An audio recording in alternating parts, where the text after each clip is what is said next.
The rain was just beginning to fall as I pulled up to the Meridian Club, watching the valet scramble to assist the arriving guests. Through the floor-to-ceiling windows, I could see the glittering crowd at my daughter's 16th birthday party, a party I'd been explicitly banned from attending. And O+1s for the help. Veronica had smirked when I'd called about the invitation that never came. This is an exclusive event for Lily's real family and our social circle. You understand. The help. 3 years post-divorce, and my ex-husband's new wife still treated me like I was the maid who'd somehow tricked her way into James's bed. Never mind that I'd been married to him for 12 years, or that I'd given birth to the birthday girl currently posing for photos in a dress I knew cost more than most people's monthly salary. I sat in my 12-year-old Honda Civic, watching the parade of luxury cars surrender their keys to the valet staff. The Civic had been my divorce car, the one James had magnanimously allowed me to keep, along with a modest monthly check that Veronica loved to remind me was more than generous for someone of your background. My phone buzzed. A text from Lily. Mom, please come. I don't care what Veronica says. It's my birthday. My heart broke a little more. I'd promised myself I wouldn't do this. Wouldn't sit outside like some stalker, watching my daughter's life through windows. But when your only child begs you to come to her 16th birthday, what kind of mother says no? I typed back. She made it clear I'm not welcome, sweetheart. I don't want to cause a scene. Since when do you care what she thinks? Lily responded immediately. Since the divorce settlement gave James primary custody and made my visitation contingent on maintaining appropriate boundaries, I thought but didn't type. Veronica had been very clear about what constituted appropriate boundaries, basically becoming invisible unless specifically summoned.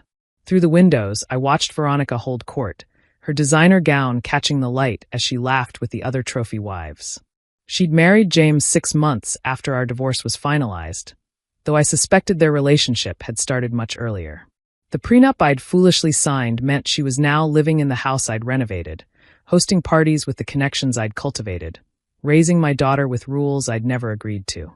Excuse me, ma'am. A valet approached my car. Are you here for the Morrison event? The Morrison event. Not even Lily's birthday. Everything was about James and Veronica's brand now. I was just leaving, I said, reaching for the ignition. Wait.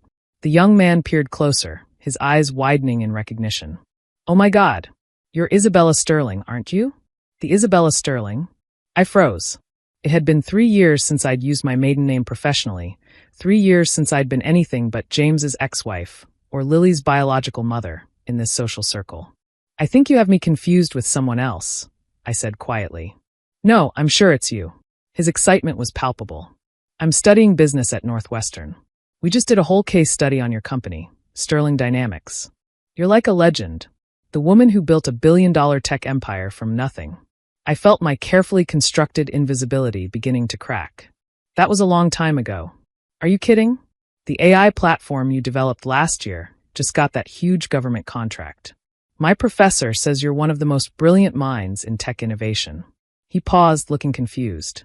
But why are you sitting out here in the rain? Before I could answer, another figure approached through the rain. Marcus Webb, the Meridian Club's general manager, holding an umbrella. Madam Chairman, he said smoothly, shooting the young valet a warning look. I wasn't aware you were arriving tonight. Shall we park your? He glanced at the Civic with barely concealed surprise. Vehicle in your reserved spot. My reserved spot? I echoed. Of course. The chairman's spot has been reserved since you purchased the club. He leaned closer, lowering his voice. Though I must admit, we expected you to arrive in the Bentley. Shall I have it brought around instead? The valet's mouth fell open. You own the Meridian Club? I closed my eyes briefly. So much for staying under the radar. Marcus, I'm not here officially. I was just. Madam Chairman, shall we park your Bentley in your reserved spot? The valet practically shouted, apparently too excited to contain himself. Several heads turned toward us, guests pausing under the covered entrance.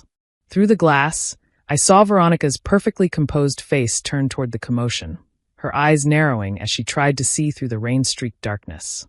Perhaps we should discuss this inside, Marcus suggested, already opening my car door with practiced deference. No, I should go. Isabella Sterling? I turned to find Miranda Ashworth, one of Veronica's closest friends, staring at me with a mixture of shock and calculation. We'd met numerous times during my marriage to James, though she'd always treated me like the help then too. Miranda, I acknowledged quietly. Her eyes darted between me, Marcus, and the valet who was still vibrating with excitement. Did he just call you? Chairman.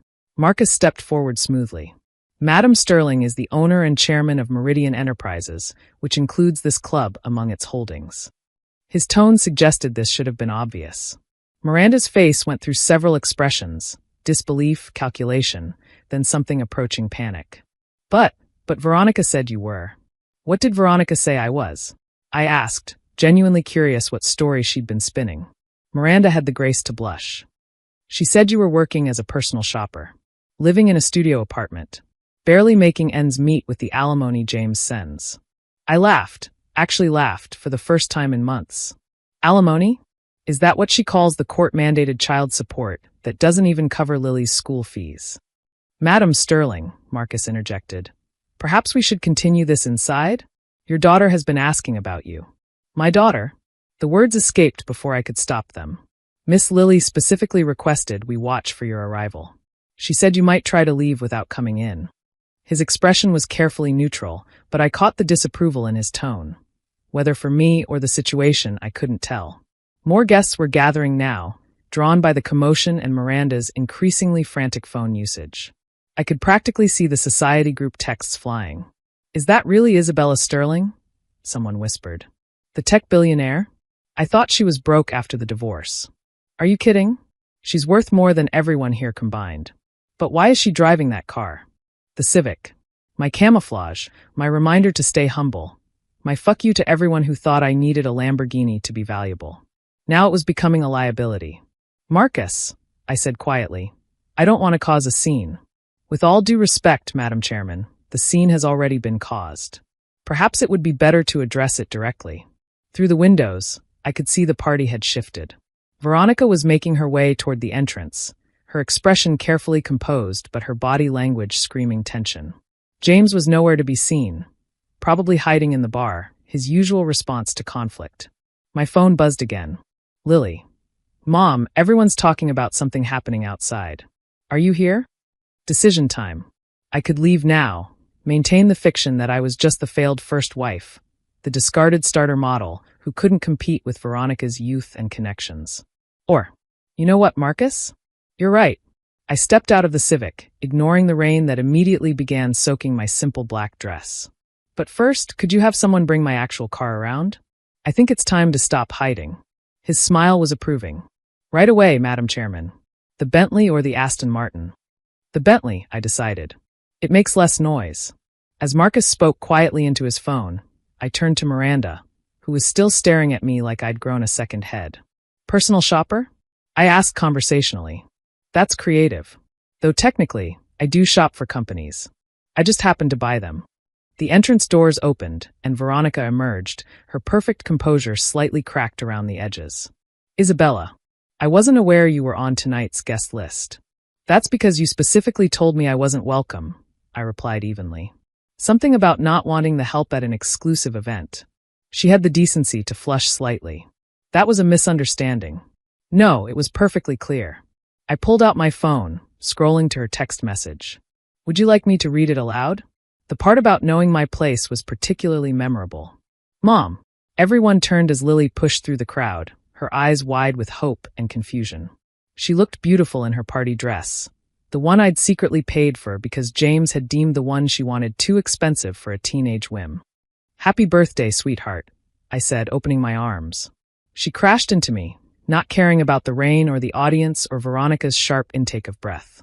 You came, she whispered against my shoulder. I didn't think you'd actually come. You asked me to, I said simply, though I was planning to stay outside. She pulled back, taking in the scene. Marcus standing respectfully to the side, the valet still looking starstruck, Miranda frantically texting, Veronica's mask slipping further. Why? Lily asked. Because Veronica made it clear I wasn't welcome. Not that, Lily interrupted. Why were you going to let them think you were nobody? Why have you been letting them think that for 3 years? The million-dollar question. Or in my case, the several billion-dollar question. Because, I said slowly, aware of our growing audience, I wanted you to love me for being your mother, not for what I could buy you. Because I wanted to see who in this world valued me as a person, not as a bank account. Because sometimes the best revenge is letting people show you exactly who they are. A sleek black Bentley purred up to the entrance, the valet hopping out with an expression of reverence. Your car, Madam Chairman. Veronica's face had gone pale. You own a Bentley? Several, actually. I turned to my daughter. Though I prefer the Honda. Less pretentious. The Honda you've been driving is a statement, Marcus added helpfully. Madam Sterling is known for her unconventional approach. Fortune magazine called it stealth wealth taken to an art form. James finally appeared, probably drawn by his wife's frantic texts. He stopped short when he saw me, his expression cycling through confusion, recognition, and something that might have been regret. Isabella. Hello, James. I kept my voice neutral. Nice party. Though I notice you're serving Cristal instead of Dom Perignon. Budget concerns. It was petty, but the flash of irritation in his eyes was worth it. The Dom Perignon slight had been one of his favorites during our marriage, mocking my middle-class tastes whenever I suggested we didn't need the most expensive option. What are you doing here? He demanded. Veronica said.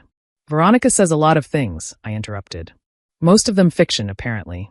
Did you know she's been telling people I'm a personal shopper living on your generous alimony? He had the grace to look uncomfortable. I never said. No, you just let her say it. There's a difference, right? I smiled thinly.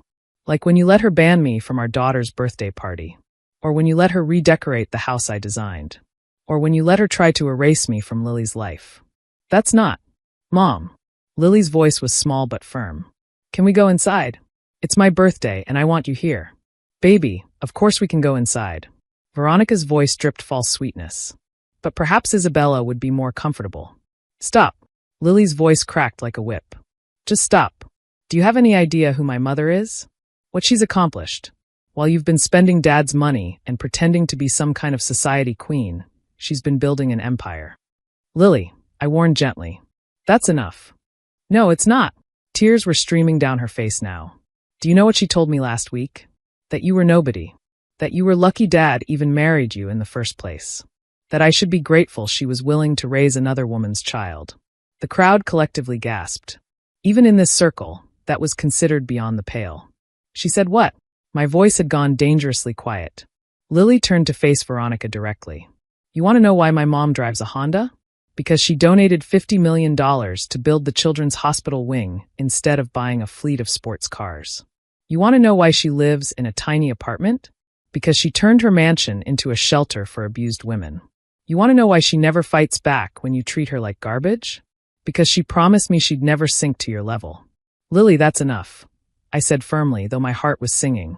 We're not going to do this here. Why not? She spun to face me. Why do you always protect them? Why do you let them treat you like this? Because you needed stability after the divorce. Because fighting with your father and Veronica would have hurt you more than their pettiness hurt me. Because, I paused, choosing my words carefully. Because sometimes the high road is lonely, but it's still the right path. The high road? Veronica laughed, a sharp, bitter sound. Is that what you call secretly buying the club where we're hosting our events? Hiding your wealth while playing the victim? I bought the club because it was a good investment, I said calmly. I kept my wealth private because money doesn't define my worth. And the only victim here is the 16-year-old girl whose birthday is being ruined by adult drama. Mom's right, Lily said, wiping her tears. This is supposed to be my party. So here's what's going to happen. My mother is coming inside as my guest of honor. We're going to have cake, I'm going to open presents, and everyone is going to act like civilized human beings. And if anyone has a problem with that, they can leave. She looked directly at Veronica. That includes you. James stepped forward. Lily, you can't speak to Veronica like that. I just did. Lily's chin lifted in a gesture I recognized as pure sterling stubbornness. And if you don't like it, we can discuss it with the family court judge. I'm 16 now, Dad. Old enough to choose where I live. The threat hung in the air like a sword. I saw James pale, saw Veronica's fingers tighten on his arm. They both knew what Lily didn't. That I'd never fight for custody because I'd been convinced it would hurt her more. But maybe that had been another miscalculation. That won't be necessary, I said quietly. We're all adults here. We can manage one evening of civility for Lily's sake. Marcus cleared his throat. Madam Chairman, shall I have the staff prepare your usual table? No, thank you, Marcus. I'm here as a guest, not the owner. I turned to Veronica. If that's acceptable to the hostess? She was trapped and knew it. The entire social circle was watching, phones discreetly recording. The story was already spreading. Billionaire ex-wife banned from daughter's party, revealed to own the venue. Veronica's carefully crafted image was crumbling in real time. Of course, she managed through gritted teeth. You're Lily's mother. You're always welcome. Funny how that welcome only appears when there's an audience, I observed. But I'll take it. As we moved toward the entrance, the crowd parting like the Red Sea, my phone buzzed. Sarah Martinez, my COO. Boss, you're trending on social media. #StealthWealthMom. Want me to handle it? I typed back. No. Let it trend. I'm done hiding. Inside, the party felt different. The same people who'd ignored me during the divorce were suddenly eager to chat. Business cards appeared like magic. Invitations to charity galas materialized. Everyone wanted to know about Sterling Dynamics, about my next acquisition, about how I'd kept such a low profile. It wasn't hard, I told one persistent venture capitalist. People see what they want to see. A divorced woman with primary custody going to her ex-husband must be desperate, right? It never occurred to anyone that I chose the arrangement to minimize disruption for my daughter. Lily stayed close to my side, her hand occasionally finding mine. At one point she whispered, I'm sorry I didn't know. About the hospital wing, the shelter, any of it. That was the point, sweetheart. I wanted you to have a normal childhood, not be the billionaire's daughter. Normal? She laughed. Mom, nothing about our family is normal. She wasn't wrong. Across the room, Veronica was holding court with damage control, while James sulked at the bar. The party continued around us, but the energy had shifted. The birthday girl had chosen her side, and it wasn't the one everyone expected. Madam Sterling? A server appeared with a champagne flute. Compliments of Mr. Webb. I accepted it, catching Marcus's eye across the room. He raised his own glass slightly, a silent toast to secrets revealed.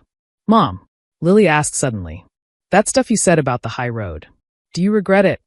I considered the question, looking around the room full of people who'd dismissed me, at my ex-husband who'd replaced me with a younger model, at his wife who'd tried to erase me. No, I said finally. The high road got me where I am. It taught me who my real friends are. It showed me that my worth isn't dependent on anyone else's validation. And most importantly, I squeezed her hand. It taught you to stand up for what's right, even when it's hard. I love you, Mom.